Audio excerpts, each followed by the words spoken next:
আসসালামু আলাইকুম। দুপুর 2টা বেজে 30 মিনিট। আজ সোমবার। বাংলাদেশ বেতার কক্সবাজার। স্থানীয় খবরে স্বাগত জানাচ্ছি শামীম আক্তার। নিম্নচাপ ও অমাবস্যার প্রভাবে কয়েকদিন ধরে উত্তাল রয়েছে সাগর। জোয়ারের উচ্চতা বেড়েছে 1 থেকে 3 ফুট পর্যন্ত। এ সময়ে বড় বড় ঢেউ আছড়ে পড়ছে উপকূলে। এতে জেলার কুতুবদিয়া থেকে টেকনাফ এবং সেন্ট মার্টিনে ভাঙন দেখা দিয়েছে। স্থানীয় প্রশাসন ও জনপ্রতিনিধিরা জানিয়েছেন, কুতুবদিয়া, মহেশখালীর মাতারবাড়ি, ধলঘাটা, টেকনাফের শাহপুরের দ্বীপ ও সেন্ট মার্টিনের বিভিন্ন অংশে লোকালয়ে জোয়ারের পানি ঢুকে পড়েছে। সংশ্লিষ্টরা বলছেন, পানি বাড়ার কারণে উপকূলের ভাঙা বেড়িবাঁধ দিয়ে জোয়ার ভাটা চলছে। এতে শঙ্কার মধ্যে দিন কাটছে উপকূলের বাসিন্দাদের। টেকনাফ উপজেলা নির্বাহী কর্মকর্তা শেখ এহসানুদ্দিন বলেন, জোয়ারের তোড়ে সেন্ট মার্টিনের বিভিন্ন স্থানে সমুদ্র সৈকতের বালিয়াড়ি ধসে পড়ছে। লোকালয়েও পানি ঢুকে পড়েছে। একইভাবে শাহপুরের দ্বীপেও বেড়িবাঁধ উপচে লোকালয় ও কৃষিজমিতে পানি ঢুকে পড়েছে। উপজেলা নির্বাহী কর্মকর্তা ক্যাথরিন ফ্রু মার্মা বলেন, কুতুবদিয়ায় টেকসই বেড়িবাঁধ না থাকায় জোয়ারের পানি ঢুকে ক্ষয়ক্ষতি বাড়ছে। দ্বীপবাসীর টেকসই বেড়িবাঁধ নির্মাণের দাবিটি তিনি সরকারের সংশ্লিষ্ট দপ্তরে জানাবেন বলে জানান। সাগরের প্রবল ঢেউয়ের তোড়ে কক্সবাজার সৈকতের বিভিন্ন এলাকার বালিয়াড়ি ধসে পড়েছে। এতে হুমকির মুখে পড়েছে শহরের বিভিন্ন স্থাপনা।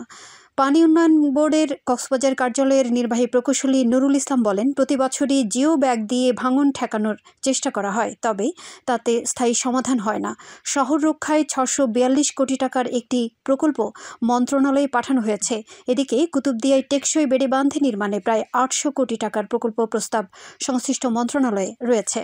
এদিকে বৈরী আবহাওয়ার কারণে 5 দিন টেকনাফ সেন্ট মার্টিন রুটে নৌ চলাচল বন্ধ থাকার পর আজ সকাল থেকে নৌ চলাচল শুরু হয়েছে। সকালে সেন্ট মার্টিন থেকে একটি যাত্রীবাহী সার্ভিস বোট টেকনাফের উদ্দেশ্যে ছেড়ে যায়।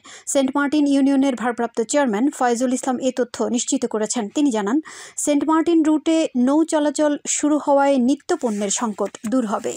মহেশখালী মাতারবাড়ি কয়লা বিদ্যুৎ প্রকল্পে স্থায়ী চাকরির দাবিতে অনশন করেছে ক্ষতিগ্রস্ত 44 পরিবার। মহেশখালী জনসুরক্ষা মঞ্চ ও ক্ষতিগ্রস্ত 44 পরিবারের আয়োজনে গতকাল বিকেলে বিদ্যুৎ প্রকল্প সংলগ্ন সড়কে এই অনশন কর্মসূচি পালন করা হয়। মাতারবাড়ি ইউনিয়ন পরিষদ সদস্য মোহাম্মদ আলীর সভাপতিত্বে এ সময় জনসুরক্ষা মঞ্চের নেতৃবৃন্দ ও ক্ষতিগ্রস্ত 44 পরিবারের নারী পুরুষ উপস্থিত ছিলেন। এ সময় বক্তারা বলেন, সরকারের প্রয়োজনে নিজেদের জায়গা জমি ছেড়ে দিয়েছি। প্রতিশ্রুতি ছিল ক্ষতিগ্রস্ত পরিবারের সদস্যদের বিদ্যুৎ প্রকল্পে স্থায়ী চাকরি, কিন্তু দীর্ঘদিনেও কর্তৃপক্ষ তা বাস্তবায়ন করেনি। উখিয়ার পালং আদর্শ উচ্চ বিদ্যালয়ের প্রতিষ্ঠাতা মরহুম মৌলভী হোসাইন আলী মাতব্বরের স্মরণে আলোচনা সভা ও মিলাদ মাহফিল অনুষ্ঠিত হয়েছে।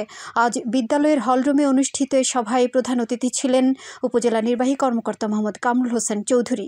বিদ্যালয় পরিচালনা কমিটির সভাপতি ও সাবেক উপজেলা ভাইস চেয়ারম্যান সুলতান মাহমুদ চৌধুরীর সভাপতিত্বে এতে সাবেক উপজেলা চেয়ারম্যান সরোয়ার জাহান চৌধুরী ও উপজেলা মাধ্যমিক শিক্ষা কর্মকর্তা মোহাম্মদুল্লাহ সহ সংশ্লিষ্টরা উপস্থিত ছিলেন। বক্তারা বলেন, মরহুম মৌলভী হুসাইন আলী মাতব্বর কক্সবাজারের দক্ষিণাঞ্চলে শিক্ষার আলো ছড়ানোর জন্য অক্লান্ত পরিশ্রম করে শিক্ষা প্রতিষ্ঠান গড়ে তুলেছেন।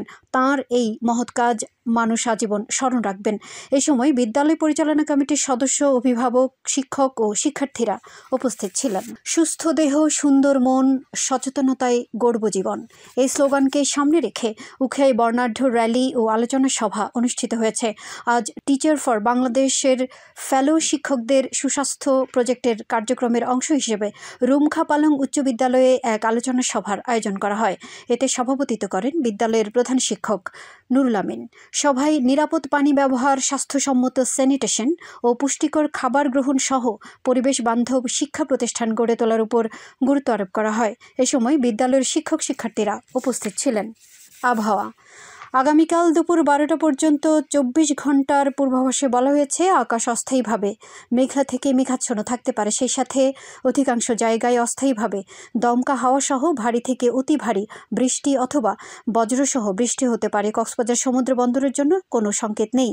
আগামী 24 ঘন্টায় দিন ও রাতের তাপমাত্রা সামান্য হ্রাস পেতে পারে। আজ সূর্যাস্ত যাবে সন্ধ্যা 6টা 34 মিনিটে। আগামীকাল সূর্যোদয় হবে ভোর 5টা 24 মিনিটে। আজকের সর্বনিম্ন তাপমাত্রা ছিল 27.5 ডিগ্রি ডিগ্রি সেলসিয়াস এবং সর্বোচ্চ তাপমাত্রা ছিল 31.3 ডিগ্রি সেলসিয়াস। এখন জানিয়ে দিচ্ছি বাঁকখালী নদীর মোহনা ও সংলগ্ন এলাকার সামুদ্রিক জোয়ার ভাটার সময়সূচি। আজ ভাটা শুরু হয়েছে দুপুর 12টা 53 চলবে সন্ধ্যা 7টা 21 পর্যন্ত। জোয়ার শুরু হবে সন্ধ্যা 7টা 21 চলবে রাত 1টা 8 পর্যন্ত। পুনরায় ভাটা শুরু হবে রাত 1টা 8 চলবে আগামীকাল সকাল 7টা 20 পর্যন্ত। খবর শেষ হলো। আমাদের পরবর্তী খবর প্রচারিত হবে আজ বিকেল 4টা 30 ইংরেজিতে।